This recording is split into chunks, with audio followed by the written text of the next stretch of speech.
Para Bapak Ibu, saudara-saudariku, umat Kristiani dimanapun Anda berada, salam jumpa, berkah dalam, shalom. Ya, berbahagia sekali ya berjumpa dengan Anda pada kesempatan ini. Saya mengajak Anda sekalian untuk menghadap Tuhan. Kita mendengarkan sabdanya untuk hari ini dan nanti kita mohon berkat-Nya. Ya, marilah kita awali dengan membuat tanda salib, tanda kemenangan Kristus. Dalam nama Bapa dan Putra dan Roh Kudus. Amin. Tuhan sertamu dan sertamu juga. Kita puji nama Tuhan. Kemuliaan kepada Bapa dan Putra dan Roh Kudus, seperti pada permulaan, sekarang, selalu, dan sepanjang segala abad. Amin. Akan kita renungkan kutipan dari Injil Santo Matius bab 12 ayat 1 sampai dengan ayat 8. Murid-murid memetik gandum pada hari Sabat. Dan secara khusus akan kita renungkan ayat yang terakhir. Karena anak manusia adalah Tuhan atas hari Sabat. Anak manusia adalah Tuhan atas hari Sabat.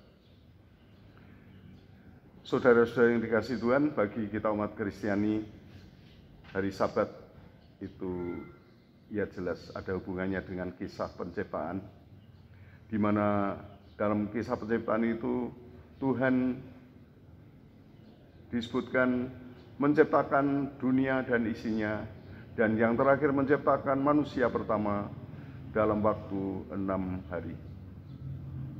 Dan hari yang ketujuh adalah hari istirahat. Hari yang ketujuh Tuhan beristirahat. Bagi umat beriman lalu disimpulkan, kita pun sebagai umat beriman juga dipanggil untuk melaksanakan tugas harian kita, bekerja selama 6 hari, dan hari yang ketujuh adalah hari untuk istirahat. Dan beristirahat bagi kita adalah juga hari cinta kasih, di mana kita melaksanakan ibadat di hadapan Tuhan, dan ya kita berkumpul di dalam komunitas, di dalam keluarga kita. Di dalam Gereja Katolik, hukum Sabat ini kita wujudkan dalam bentuk ibadat pada hari Minggu. Ya, sebagaimana telah kita hayati bersama. Dalam ke-10 perintah, perintah yang ketiga, di sana ada ketetapan, kuduskanlah hari Tuhan. Dan pada perintah gereja, 5 perintah gereja, perintah pertama mengatakan, rayakan hari raya yang disamakan dengan hari Minggu. Dan ikutlah perayaan Ekaristi pada hari Minggu dan pada hari yang diwajibkan. Dan janganlah melakukan pekerjaan yang dilarang pada hari itu. Ya, ada juga larangan untuk bekerja ya, kecuali beribadat. Kita harus beribadat, juga ada larangan untuk bekerja. Dan itulah yang dalam bacaan kali ini menjadi perdebatan ketika para murid Yesus itu memetik bulir gandum, ya mungkin karena lapar begitu ya. Para murid memetik bulir gandum dan ya memakannya.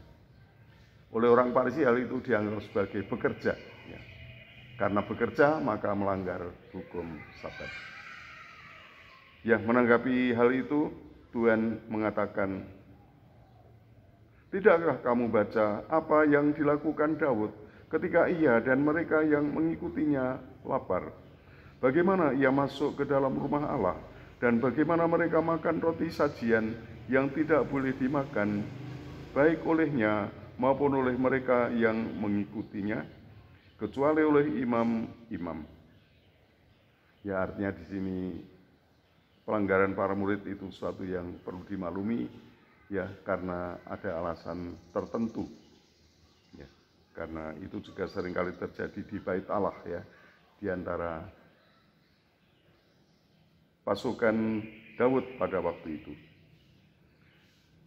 Namun jawaban Yesus yang penting adalah, karena anak manusia adalah Tuhan atas hari Sabat. Yesus adalah Tuhan atas hari Sabat. Ya, saya menangkapnya di sini sebagai satu perwahyuan bahwa Yesus adalah sumber hukum ilahi. Yesus adalah sumber hukum ilahi yang lebih mengikat kita, ya, lebih mengikat kita. Yesus sendiri adalah Tuhan atas hari Sabat.